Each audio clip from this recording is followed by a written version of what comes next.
1. The concept of data colonialism. Data colonialism builds on the logic of historical colonialism by extending forms of exploitation into the digital sphere. Instead of land and raw materials, today's valuable resource is data. Social media companies, digital platforms, and tech giants extract massive amounts of information about people's behaviors, preferences, and identities. This data is then used to generate profits, influence decision-making, and consolidate power. 2. Global inequalities in the digital age. The control over data and digital infrastructures is highly uneven across the globe.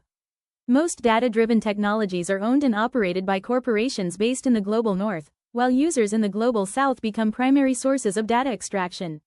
This imbalance reinforces global inequalities by limiting opportunities for developing countries to build their own digital economies and infrastructures. 3. Who benefits and who is left behind? The main beneficiaries of data colonialism are multinational corporations and powerful states that have the capacity to control global digital infrastructures. These entities use data to gain economic, political, and social advantages. On the other hand, marginalized communities, especially in the global south, are often left behind. They provide raw data but rarely see direct benefits in terms of improved livelihoods, digital empowerment, or economic equity. 4. Impacts on society. Data colonialism contributes to several harmful effects: concentration of wealth and power in the hands of a few global corporations, reinforcement of social and economic inequalities between countries and communities, erosion of privacy and individual autonomy, dependency of developing nations on foreign technologies, lack of control over cultural and social narratives shaped by data-driven algorithms.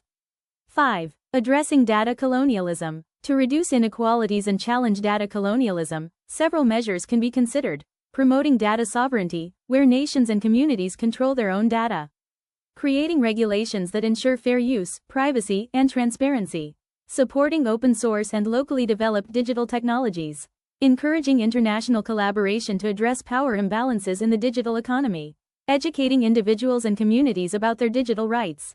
Conclusion. Data colonialism represents a new form of global inequality, where control over data has become a key driver of power and wealth.